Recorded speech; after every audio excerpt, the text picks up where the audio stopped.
Semuanya baik. Hari pertama baik. Hari kedua baik. Semuanya baik. Berarti hakikatnya kita yang ada di muka bumi ini dan segala isinya hakikatnya baik. Coba bilang sama orang sebelah, kam mahuli. Berarti ada tujuannya. Tuhan ciptakan segala sesuatu baik untuk kepentingan Tuhan.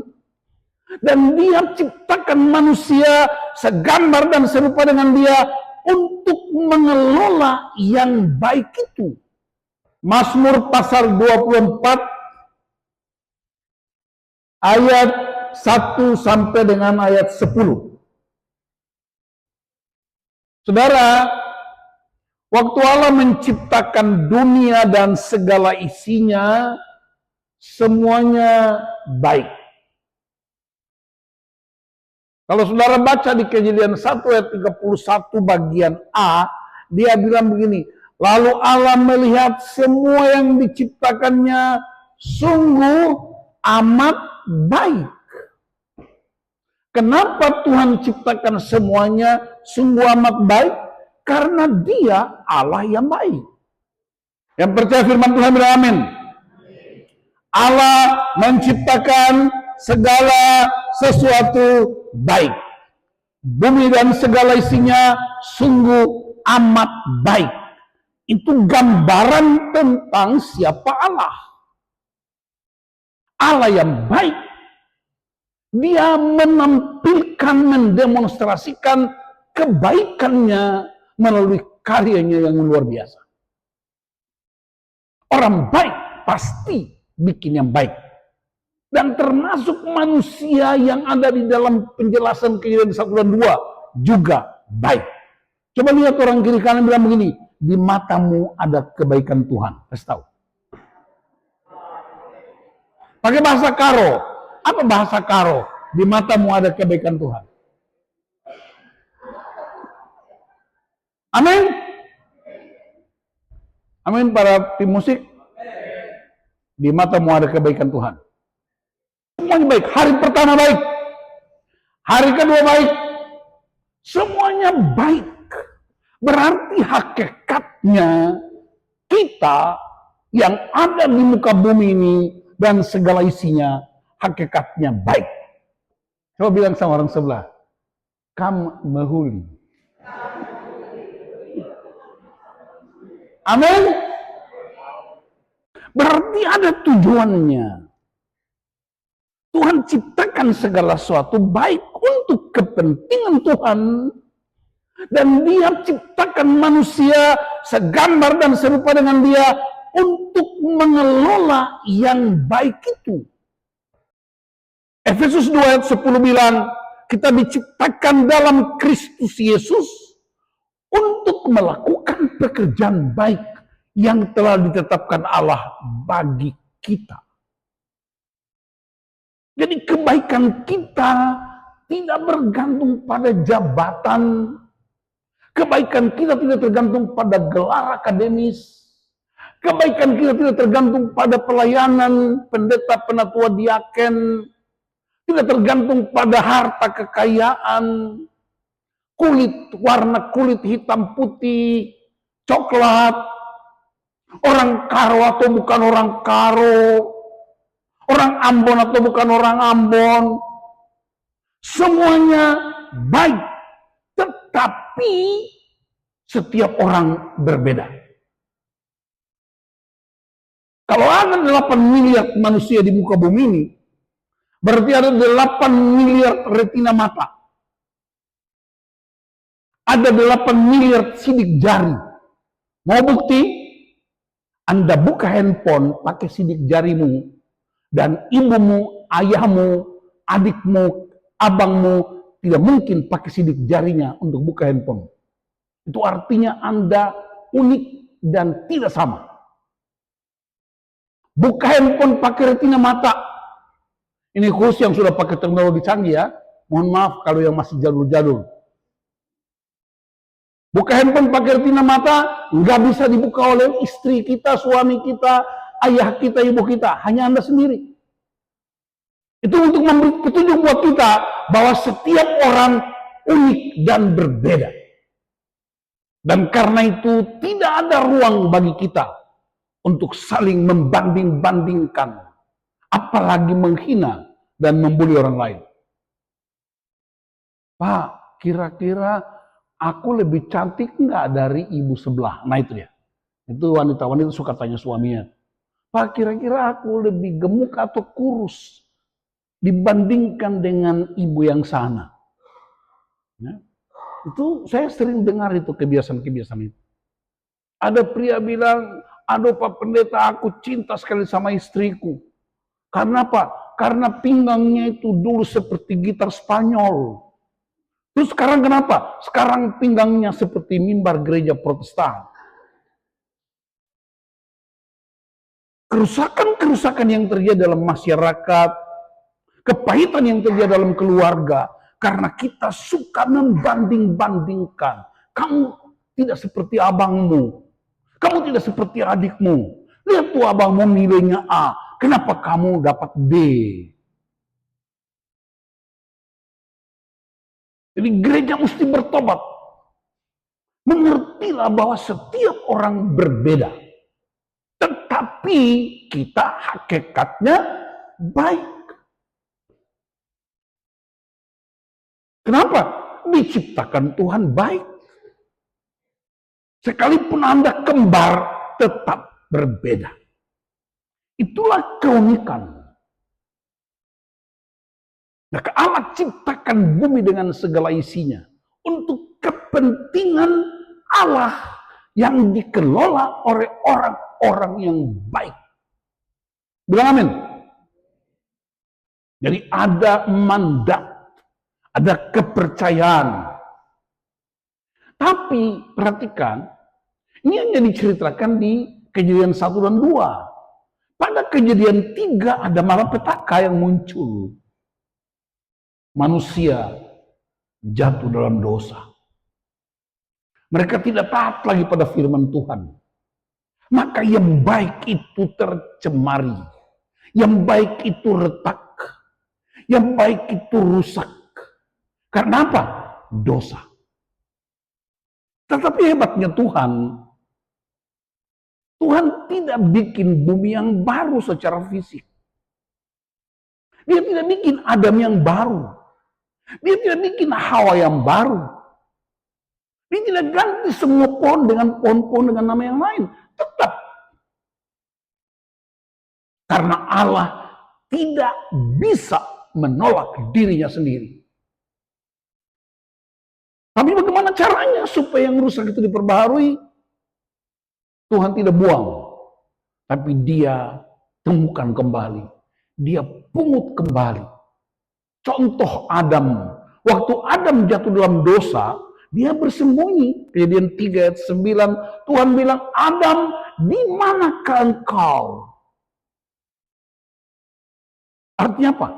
Sedalam-dalamnya kejatuhanmu, Tuhan tetap cari engkau. Karena apa? Karena dia mati buat engkau. Karena dia ciptakan engkau. Caranya dia panggil. Bagaimana caranya Tuhan pulihkan? Pertama-tama dia kasih firman-Nya. Firman itu Allah. Bilang amin. Firman itu kebenaran. Firman itu kuasa. Firman itu kasih. Cara Tuhan kembalikan manusia yang rusak ke dalam kebaikan Tuhan, dia kasih firman Allah. 10 hukum misalnya buat orang-orang Israel. Tapi manusia tetap gagal. Lalu dia kirim lagi nabi-nabi. Dia kirim Yesaya, kirim Yeremia, kirim Hosea, kirim Habakuk, kirim nabi-nabinya hanya untuk mengingatkan, hai manusia, kamu gambar dan rupa Allah. Kamu harus kembali kepada tujuan aslinya Tuhan, yaitu kamu segambar dan serupa dengan Allah. Itu sebabnya satu kali Paulus bilang, bagiku hidup adalah Kristus, mati adalah keuntungan. Tujuan hidup kita ialah Yesus Kristus. Our purpose life kita ialah Kristus. Karena kita diciptakan segambar dan serupa dengan Allah. Saya ingin menegaskan ini supaya kita ngerti apa artinya bumi dan segala isinya ini. Sadarlah bumi dan segala isinya diciptakan Tuhan untuk kepentingan Tuhan. Tapi dia kasih orang-orang yang segambar dan serupa dengan dia untuk mengelola bumi bagi kemuliaan Tuhan. Kalau sampai di tingkat ini, tidak ada orang sembarangan dengan bumi ini. Tidak ada orang sembarangan dengan alam ini. Dia akan jaga dan rawat. Karena dia memberi keuntungan bagi kerajaan Allah di bumi. Perhatikan saudara. Tuhan kasih firman. Gagal manusia mempraktekkan. Dia kirim nabi-nabinya. Bahkan ada nabinya yang dibunuh. Terakhir dia kirim putranya, anak tunggal Bapa, penuh kasih karunia, Yesus Kristus Tuhan. Nabi-nabi sampaikan kebenaran, baik tetapi mereka bukanlah kebenaran. Mereka memberitahu jalan, tapi mereka bukanlah jalan. Mereka memberitahu kehidupan, tapi mereka bukanlah kehidupan.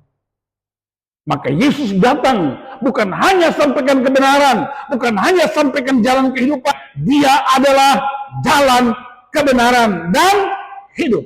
Ada lagunya. Aku jalan. Ayo dong, musik.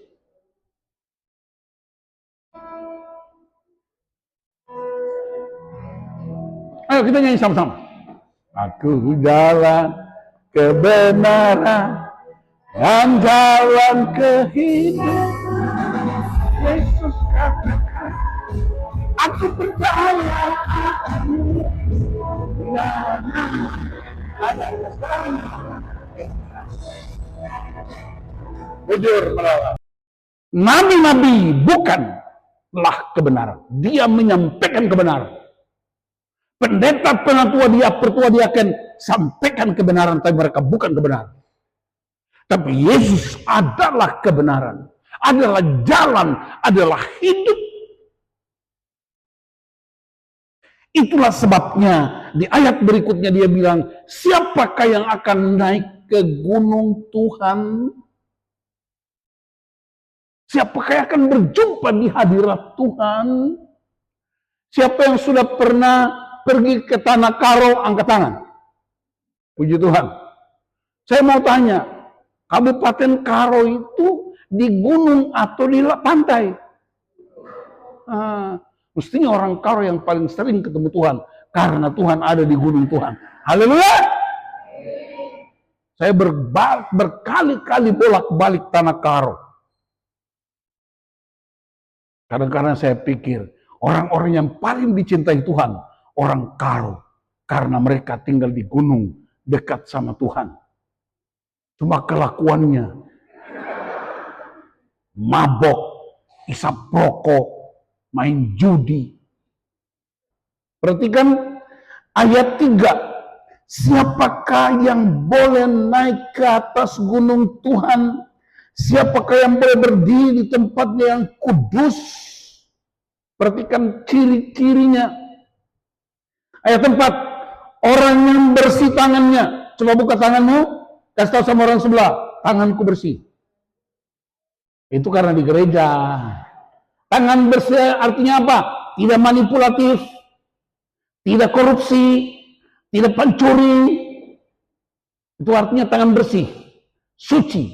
Tidak tampar istri. Tidak cakar suami. Itu tangan bersih.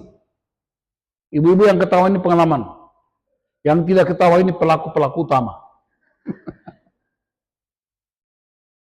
Tangan yang bersih. Apalagi? Murni hatinya. Tidak ada kepalsuan. Satu kali di sebuah kota di Kalimantan, ada seorang wanita kira-kira umur 50 tahun. Jam 5 pagi dia telepon Pak Pendeta. Pak Pendeta, tolong doakan aku dulu. Kenapa? Aku baru bangun, belum kerja, udah keringat dingin. Takutnya aku jantung. Pendeta bilang, oke, buka handphonemu dan panggil suamimu, kita berdoa. Selesai doa, pendeta bilang, ibu harus pergi ke dokter. Hanya saya berdoa, dokter yang periksa. Pak, tapi aku nggak punya uang. Udah ibu ke dokter aja, nanti aku telepon. Pak pendeta telepon dokter, biar nanti gereja yang bayar. Ibu itu cepat-cepat ke dokter, pendeta udah telepon dokter, tolong periksa ibu itu. Begitu ibu itu masuk, dokter bilang kita mau ronsen ya bu ya, harus periksa jantungnya. Jadi aku buka baju, enggak usah. Saya sudah punya alat di tembok, ibu cukup tempel badan saja, saya tekan tombol nanti hasilnya keluar. Ibu itu ikut petunjuk dokter, dia pasang badan ke tembok, tekan tombolnya, beberapa saat kemudian hasil ronsennya keluar. Waktu dokter periksa hasil ronsennya, dokter bingung. Akhirnya dia kasih masuk ke komputer, dia bikin, membesarkan gambarnya. Dokter bilang bukan main, ini penyakit. Ibu sini, ini hasil ronsennya. Jantung ibu bagus, tapi hatimu kotor. Ibu ini bilang, Pak itu penyakit apa? Ini penyakit baru? Enggak, ini penyakit lama. Tapi tidak disadari. Maksudnya gimana Pak? Jantung ibu bagus, tapi hati kotor. Tahu kenapa? Karena ternyata hasil ronsen itu ada terekam di dalam BH wanita ini ada terselip uang 50.000 rupiah. Dia bilang sama Pak Pendeta, bilang dokter tidak punya uang. Padahal di dalam BH-nya ada uang 50.000 rupiah. Ini kisah nyata, ini bukan joke. Jadi jantung bagus, hati kotor. Makanya simpan uang di tempat yang benar. Banyak orang jantung bagus tapi hati kotor. Orang Ambon bilang culas. Ini hati, dengki, bersaing. Tidak mau lihat orang punya kebaikan. Mau terus ingin sama dengan orang lain, membanding-bandingkan. Di hari ini kita diingatkan Tuhan, kalau Anda orang baik, Anda menghadap Tuhan dengan tangan yang bersih dan hati yang murni. Jantung bagus, hati kotor. Tapi bagaimana hati bisa bersih? Hati bersih hanya dengan kebenaran firman Tuhan. Bilang amin. Jagalah hatimu, karena dari sana terpancar kehidupan. Siapa lagi yang boleh naik ke gunung Tuhan?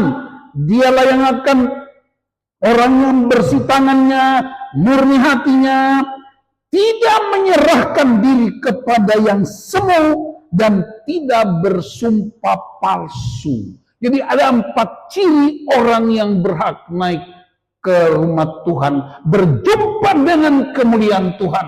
Yang pertama, tangan bersih. Yang kedua, hati yang murni. Yang ketiga, tidak bergaul dengan kehidupan yang semu. Habisin waktu di tempat-tempat perjudian. Dan mereka yang tidak bersumpah palsu. Dan mereka itulah katanya akan menerima berkat dan kehadiran dari Allah. Dan sekaligus mereka disebut rombongan orang-orang yang mencari wajahnya. Bilang amin. Nah saudara perhatikan. Bumi ini diciptakan Tuhan. Matahari yang sama, hujan yang sama, bagi semua orang, tidak pandang agama, tidak pandang suku. Kan nggak mungkinlah hujan hanya untuk orang yang tidak percaya, orang rumah sesama sebelahnya nggak pernah hujan. Sama semua. Hujan yang sama, panas yang sama, ketemu kita semua. Hanya yang membedakan ialah respons kita. Katakan, respons. Orang yang mengerti kebaikan Tuhan, dia akan selalu bersyukur kepada Tuhan. Bilang amin. Dia akan selalu memuji, memuliakan Tuhan. Dia mengakui kedaulatan Tuhan. Itu yang membedakannya. Karena dia percaya dalam Kristus segala sesuatu baru. Jadi baik orang percaya Kristus, orang tidak percaya Kristus, sama-sama punya bumi. Tetapi mereka yang percaya kepada Kristus, dia punya otoritas untuk menampilkan Kristus bagi dunia. Itulah sebabnya tema kita bilang, bumi ciptaan Tuhan yang mulia. Dan tahun 2025, GBKP memutuskan tema, terima perbedaan. Apa bahasa karunya? Menerima perbedaan. Nggak tahu. Moga pergi. Berdiaken. Apa bahasa karo menerima perbedaan? Moga pergi. Kita berbeda. Bilang amin. Laki-laki berbeda dengan perempuan. Keluarga berbeda dengan keluarga B. Di GBKP ada orang Karo, ada orang Batak, ada orang Ambon, ada orang Jawa, ada orang Jerman, ada orang Tanimbar. Kita berbeda. Tetapi perbedaan kita tidak meniadakan kualitas kehidupan Kristus bagi kita. Ya, amin. Dalam konteks itulah kita terima apa adanya. Bersyukur kepada Tuhan. Itu hebatnya. Jadi perbedaan-perbedaan tidak membuat kita saling bermusuhan. Perbedaan-perbedaan kita menjadi kekayaan Tuhan supaya segala bangsa bisa mengalami Tuhan. Amin. Jadi kesimpulan kita, yang pertama, ikuti saya. Tuhan baik. Aku diciptakan baik. Bumi baik. Bumi rusak karena dosa saya. Tapi firman Tuhan datang supaya aku kembali jadi baik. Aku pernah gagal. Tuhan kirim hamba-hambanya. Aku pun gagal. Tapi Yesus datang dan membawa kemenangan. Orang yang percaya Yesus, dia akan naik ke gunung Tuhan. Amin. Wow, kalau itu yang kita praktekkan, Indonesia penuh kemuliaan Tuhan. Amin. Coba lihat orang kiri kanan, bilang, ada harapan bangsa ini baik, tergantung kau saja.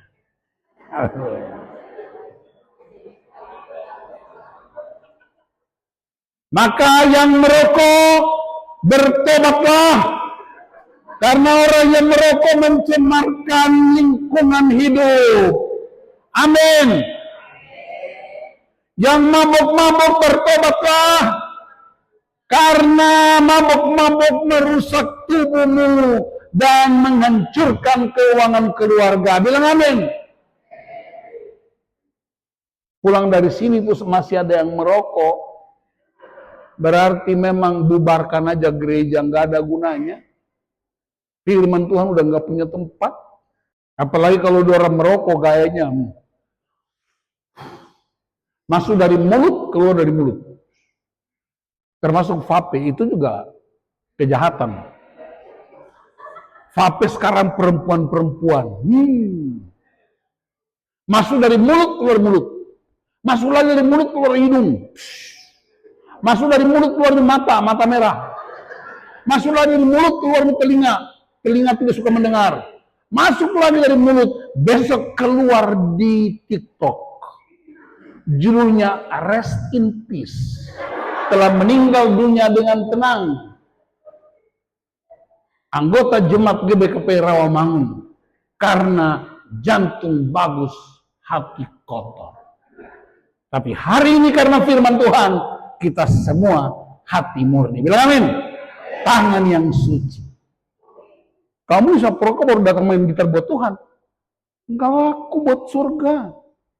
Maka tangan mesti bersih. Amin. Tapi mereka ini tidak merokok. Moknya tidak sekali. Tapi saya pelayanan pemulihan. Jadi habis ini, Pak Pendeta masih tinggal. Kalau kalian mau stop rokok, boleh ketemu di Puji Story. Saya doakan khusus supaya berhenti. Supaya firman Tuhan ini ada gunanya. Amin. Yang mabuk-mabuk juga berhenti, tunggu, habis ini saya doakan. Yang suka cakar-cakar suami, tunggu, saya doakan.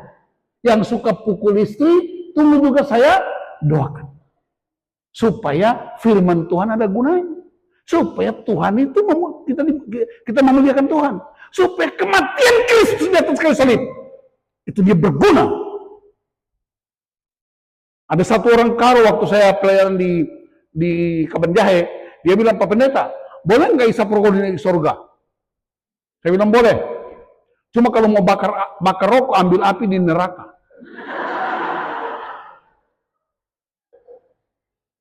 Orang merokok itu bukan hanya ditolak surga, neraka pun tolak.